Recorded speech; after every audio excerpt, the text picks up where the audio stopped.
तेरे पति के शव को कोई खा जाएगा। ना ना, बढ़ के पेड़ के नीचे छोड़कर आए। क्या चाहिए तुझको? क्या दूं मैं तुझको? कुछ मांग ले मुझसे। सावित्री कहती है, क्या दोगे आप? मेरे पति के प्राण दे दो बस वापिस, और कुछ नहीं चाहिए।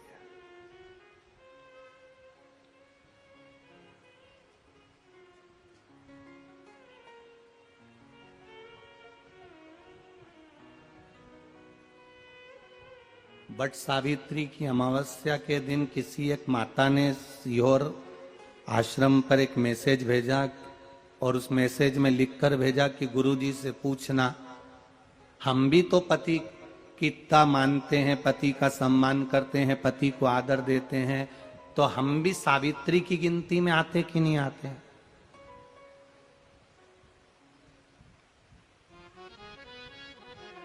तो सीओर से मैसेज आया कि गुरुजी वो ऐसा ऐसा पूछा गया है, आप बताओ क्या कहना है। हमने कहा कह दो, जब बट सावित्री आती है तभी तुम पति को प्रणाम करती हो, जब दिवाली आती है तब पति को प्रणाम करती हो, जब करवा चौथ आती है तभी चलनी में मुंह देखती हो, बाकी के समय तो तुम जूड़ा बांध के ऐसी बोलती हो कि पति थर थर कांपता है।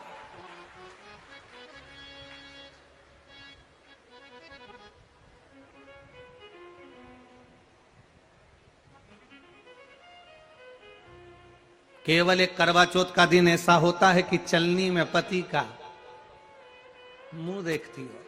तुम चलनी में पति का मुंह देखती हो, और पति तुम्हारे गले में जो मंगल सूत्र टंगा है उसको देखता है, क्योंकि उसको मालूम है 6 महीने से पीछे पकड़ कर बैठी थी, मेरा पहला करवा चौथ का व्रत आ रहा है, मंगल सूत्र दिला देना।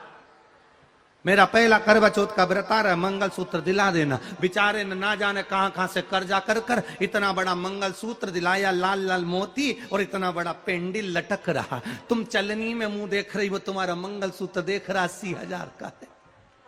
80,000।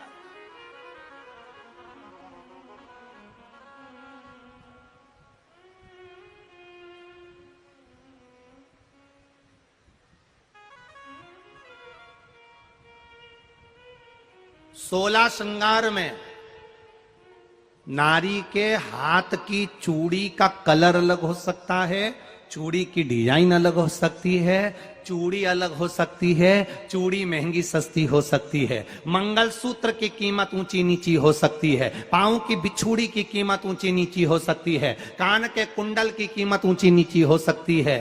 तुम्हारे शरीर पर जितने जितने 16 श्रृंगार हैं उसकी कीमत ऊंची नीची हो सकती है। केवल मंगलसूत्र की डिजाइन बदल सकती है, नाक की लौंग की डिजाइन बदल सकती है, कान के बुंदे की डिजाइन बदल सकती है, हाथ की चूड़ी की डिजाइन बदल सकती है, पांव की पायल की डिजाइन बदल सकती है। केवल नारी के 16 श्रृंगार में एक श्रृंगार ऐसा है जिसकी कीमत जो पहले थी वही कीमत आज तक है, और उसकी डिजाइन आज तक नहीं बदली। वो मांग का सिंदूर है, एक जैसी डिजाइन है और एक जैसी कीमत है। सारे श्रृंगार की कीमत अलग अलग है। तुम्हारे हाथ की चूड़ी की कीमत अलग होगी, पड़ोसन के हाथ की चूड़ी की कीमत अलग होगी, किसी की साड़ी की कीमत अलग होगी, किसी के जूड़े की कीमत अलग होगी, गजरे की कीमत अलग होगी, गजरे की कीमत अलग होगी, पायल बिछुड़ी की कीमत अलग होगी, पर मांग में जो सिंदूर डाला जाता है वो एक कीमत का होता है, एक डिजाइन का होता है और एक जैसा होता है, और वो सबसे भारी होता है। सावित्री यमराज से कह रही है मेरे पति को छोड़ दो। यमराज कह रहा है सावित्री तेरा पति मर चुका है, मांग के सिंदूर को पोंछ दे। सावित्री कहती है पूरा श्रृंगार उतार दूंगी पर मांग का सिंदूर नहीं पूछने दूंगी। तब यमराज ने कहा जब तक तू मेरे मांग का अपनी मांग का सिंदूर नहीं उतारती तब तक तू मेरे पास नहीं आ सकती। भगवान यमराज से सावित्री ने कह दिया मैं भी तुझे वचन देती हूं यमराज, मेरी मांग में जब तक सिंदूर है, जैसे सीता ने लाइन लक्ष्मण जी ने लाइन खींच दी थी और सीता पार नहीं जा सकती थी, मैं भी तुझे वचन देती हूं जब तक नारी की मांग में सिंदूर है तब तक तू उसके पति को उसके सामने लेकर नहीं जा सकता। यह भी मैं तुझे कह देती हूं। यमराज भैंसे पर सवार होकर सत्यवान को लेकर जा रहा था। सावित्री से वचन पर वचन चल रहे थे। यमराज यमलोक में प्रवेश करने लगा। मांग के सिंदूर में से थोड़ा सा सिंदूर सावित्री ने केवल हाथ में लेकर अपनी बिंदी पर जो लगाया, सत्यवान को लेकर यमराज अंदर नहीं जा पाया। बाहर खड़े होकर कहता है, मांग ले, मैं तुझे एक वचन नहीं, तू बोले तो मैं 2 वचन दे देता हूं, तू बोले तो मैं 3 वचन दे देता हूं, तू मांग क्या चाहिए। तब सावित्री ने कहा, देना चाहते हो? हाँ। अब यमराज को लगा कि लालच में पड़ गई सावित्री। तब कहा, पहला वचन दीजिए, मेरे अंधे सास ससुर के नेत्र वापिस आ जाएं। यमराज ने कहा, तथास्तु। दूसरा वचन दीजिए, मेरे सास ससुर अपने पोता पोती का मुख देखें। यमराज ने कह दिया, तथास्तु।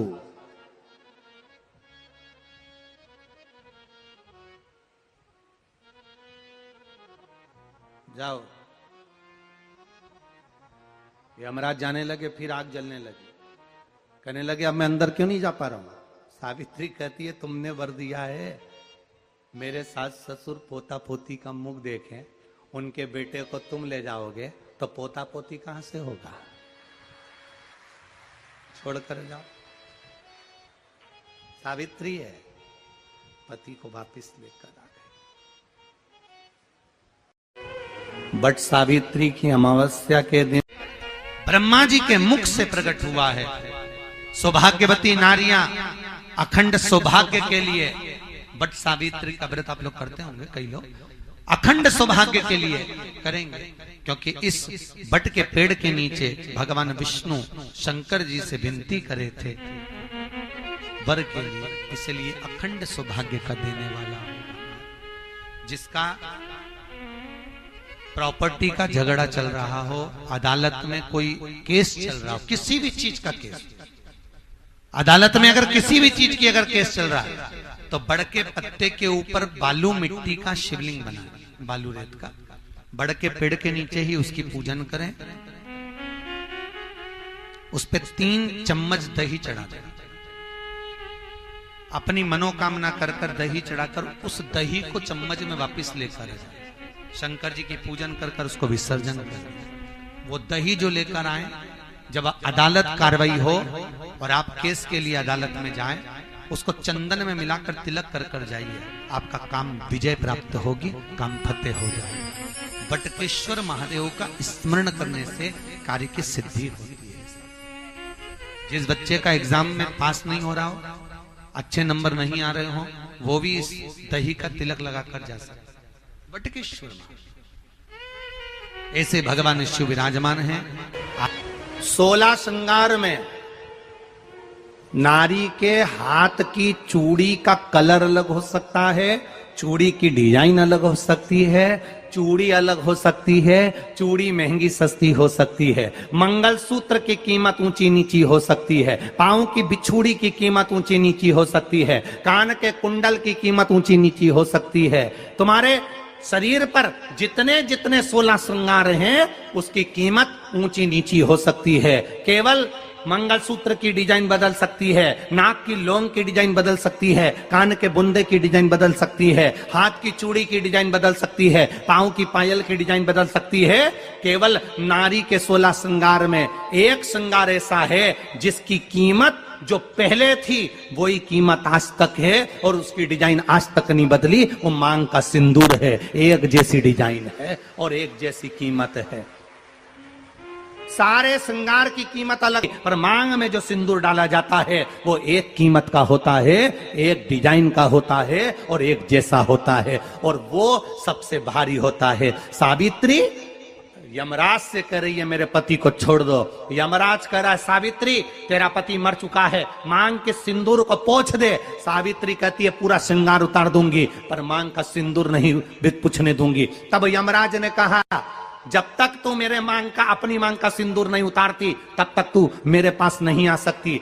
भगवान यमराज से सावित्री ने कह दिया, मैं भी तुझे वचन देती हूं यमराज, मेरी मांग में जब तक सिंदूर है, जैसे सीता ने लाइन, लक्ष्मण जी ने लाइन खींच दी थी, और सीता पार नहीं जा सकती थी। मैं भी तुझे वचन देती हूं, जब तक नारी की मांग में सिंदूर है तब तक तू उसके पति को उसके सामने लेकर नहीं जा सकता। यह भी मैं तुझे कह देती हूं। यमराज भैंसे पर सवार होकर सत्यवान को लेकर जा रहा था। सावित्री से वचन पर वचन चल रहे थे। पेड़ के पेड़ के नीचे छोड़कर आए।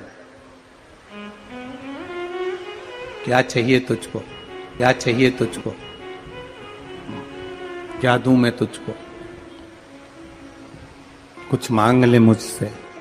सावित्री कहती है क्या दोगे आप, मेरे पति के प्राण दे दो बस वापिस, और कुछ नहीं चाहिए। जब यमराज यमलोक में प्रवेश करने लगा, मांग के सिंदूर में से थोड़ा सा सिंदूर सावित्री ने केवल हाथ में लेकर अपनी बिंदी पर जो लगाया, सत्यवान को लेकर यमराज अंदर नहीं जा पाया। बाहर खड़े होकर कहता है मांग ले।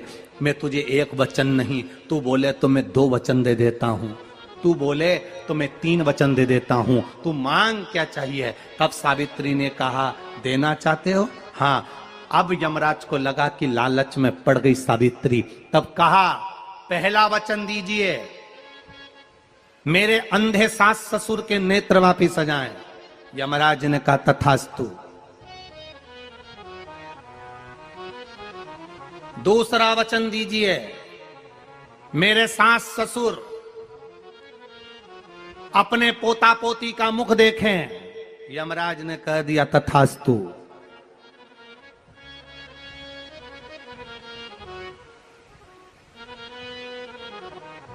जाओ। यमराज जाने लगे, फिर आग जलने लगी। कहने लगे अब मैं अंदर क्यों नहीं जा पा रहा हूं। सावित्री कहती है तुमने वर दिया है, मेरे सास ससुर पोता पोती का मुख देखें, उनके बेटे को तुम ले जाओगे तो पोता पोती कहां से होगा, छोड़कर जाओ। सावित्री है, पति को वापिस लेकर आ गए। कर्जा मुक्ति के लिए सारे वृक्षों में अगर कोई श्रेष्ठ वृक्ष माना गया है तो वो बट का वृक्ष माना गया महाराज। इसलिए प्रशासनिक कार्य के लिए, मानसिक टेंशन में, परेशानियों में बटकेश्वर महादेव का स्मरण किया जाता है। और यदि निवेदन करूंगा बहुत ज्यादा, यदि आपको कर्जा हो गया है, बहुत ज्यादा कर्जा हो गया और वो कर्जा चूक ही नहीं रहा, तो थोड़े दिन बड़ के पेड़ के नीचे आप बटकेश्वर महादेव के लिए 1 लोटा पानी, उसमें थोड़ा सा पिसा हुआ चावल पीस के गला लेना चावल को और पीस लेना, पीस के उस पानी में मिला लेना और मिलाकर उसमें थोड़ी सी हल्दी पिसी हुई डालकर बटकेश्वर महादेव के नाम से बड़ के पेड़ के नीचे अपनी कामना कर कर जो कर्जा हुआ है उस कर्जे का भान देते हुए, स्मरण देते हुए छोड़ दीजिए। महाराज 2 या 3 सोमवार एक ही जगह पर करना। 3 सोमवार बाद वहीं से बड़ के पेड़ की थोड़ी सी जड़ उठा लाना और उस जड़ को एक कोई धागे में बांधकर या तो अपनी गले में डाल लो या अपनी जेब में पटक लो, उसको थोड़े दिन पटक कर रखना, लगभग 2 से 3 महीना पटक कर रखो।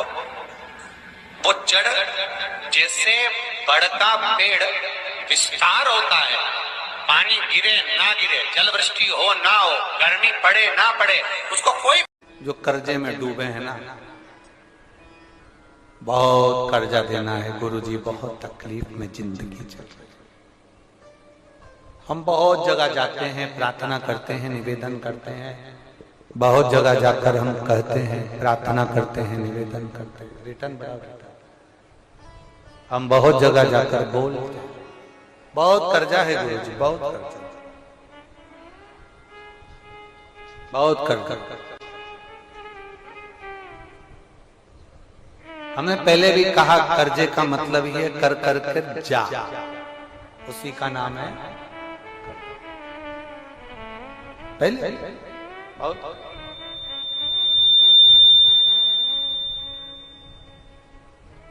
बहुत तकलीफ है।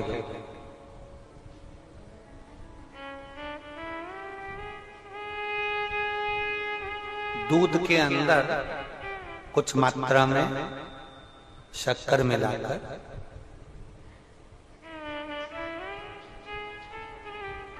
कुछ मात्रा में शक्कर मिलाकर दूध,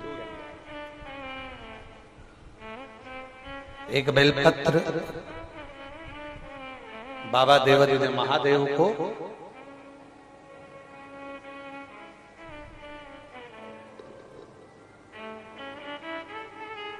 भगवान शिव को जब आप समर्पित करें तो जैसे ये शिवलिंग है और शिवलिंग की जो जलाधारी है, जलाधारी की ओर इस डंडी का मुख, जलाधारी की डंडी की, जलाधारी की ओर इस डंडी का मुख, ये से जलाधारी इधर है तो ये डंडी का मुख शिवलिंग पर इधर की ओर। दूध में कुछ मात्रा में मिली हुई शक्कर, कुछ मात्रा। हमेशा एक बात याद रखना कि जब भी सूर्य नारायण भगवान को जल दिया जाता है या शंकर भगवान को कोई जल समर्पित किया जाता है, शिव जी को जल चढ़ाया जाता है, तो जो जल चढ़ाने वाला पात्र होता है जिसमें जल भरा है या दूध भरा है या सामग्री भरी हुई है और आपको अभिषेक करना है, शंकर भगवान से अपने मन की कामना वाला पूजन करना, प्रयास करना।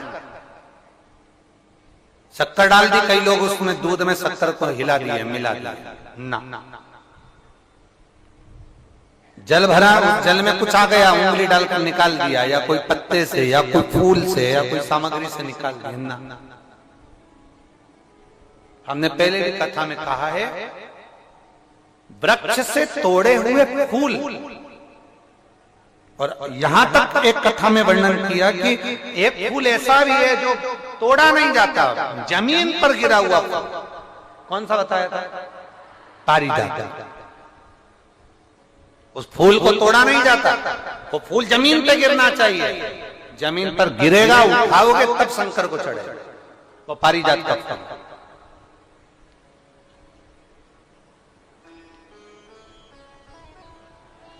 वो पारिजात का पुष्प, पुष्प का एक नियम है। अब वृक्ष से फूल तोड़े आपने और उसको धो दिया, वृक्ष को टूटे हुए फूल को तुमने धो दिया या पानी के पात्र में उसको डाल दिया, पानी के पात्र में भी अगर उसको डाल दिया, तुम्हारे पास बाल्टी है, कमंडल है जिसमें पानी भरा हुआ है, लोटा है जिसमें पानी भरा हुआ है, उसमें फूल डाल दिया तुमने, वो फूल भगवान को समर्पित कर रहे हो, निकाल कर वो फूल भगवान शंकर कभी स्वीकार नहीं करेगा, कभी नहीं स्वीकार करेगा, कोई देवता उस पुष्प को कभी स्वीकार नहीं करेगा।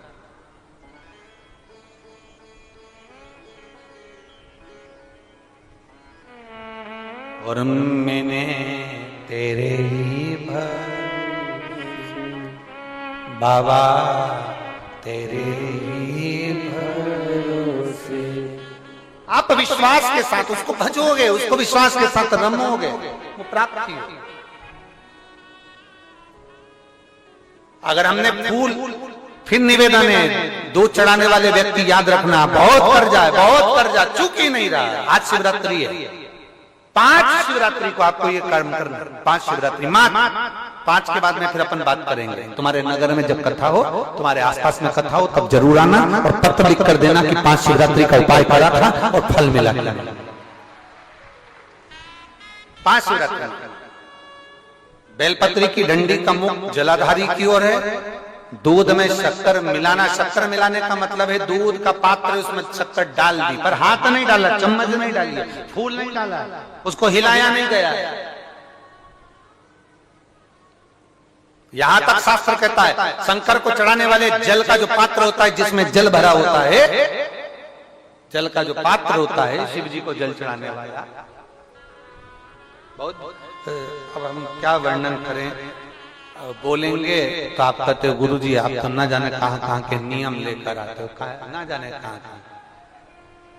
कई लोगों की आदत होती है कि शिव जी को भी राम झारे से जल चढ़ाना।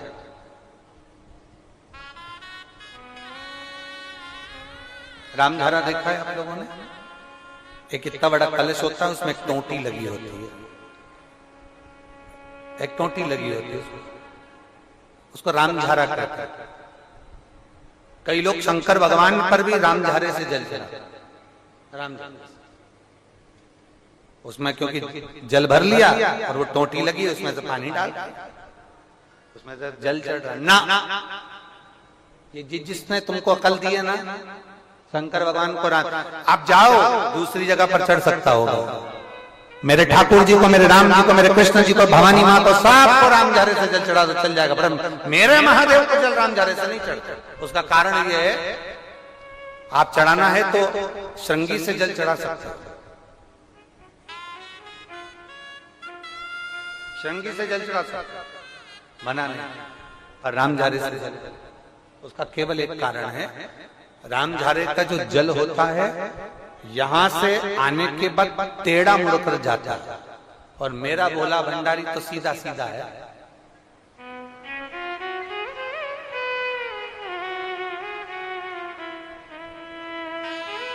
फिर वो भी बहुत घूम फिर के तेरे पास आता है, बहुत घूम फिर। सहजता में भगवान शिव को रिझाने का प्रयास, सरलता में भगवान शंकर को मनाने का प्रयास। सीधा जल का पात्र लिया, बाबा पर डाल, धीरे धीरे डालो, तुम्हारी मर्जी पड़े जैसा डालो, पर आराम से बाबा को समर्पित करो। जैसा जल का पात्र है तुम्हारे। अब कोई कहता गुरुजी भगवान शंकर को जल चढ़ाने के लिए चांदी का लोटा चाहिए, तांबे का लोटा चाहिए, स्टील का लोटा चाहिए, पीतल का लोटा चाहिए, कांसे का लोटा चाहिए, मट्टी का लोटा चाहिए, कौन सा लोटा चाहिए? शिव पुराण में ये कुछ भी नहीं लिखा। तुम्हारी श्रद्धा, तुम्हारा विश्वास। अभी इससे पहले वाली कथा में हमने कहा था, कई लोगों ने एक नियम बना लिया कि चांदी की बेलपत्र भगवान को चढ़ा। कहीं लिखा है? अगर किसी पुराण में लिखा हो कि चांदी की बेलपत्र चढ़ाना तो हमको जरूर बताना, सोने की बेलपत्र चढ़ाना तो हमको जरूर बताना कि शिव पुराण में एक जगह पर लिखा है कि चांदी की बेलपत्र चढ़ाओ, सोने की बेलपत्र चढ़ाओ। नहीं, शिव पुराण में लिखा है बेलपत्र समर्पित करो, न चांदी न सोना, मेरे भगवान के दिल में निवास करती है ये बेलपत्र के वृक्ष की बेलपत्र, जो शंकर को प्रिय है, जो शिव की प्रियता है, शंकर की आनंदता है जिस बेलपत्र।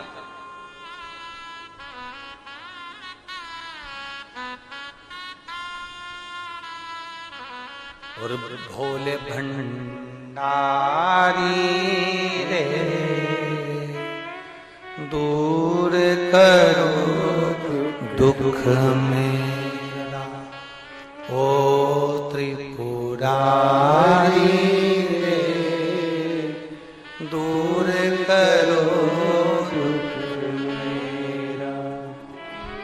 बड़ी दूर से आई बाबा, बड़ी दूर से आई बाबा, दूर करो दुख मेरा। हरे त्रिपुरारी दूर करो दुख मेरा। भोले भंडारी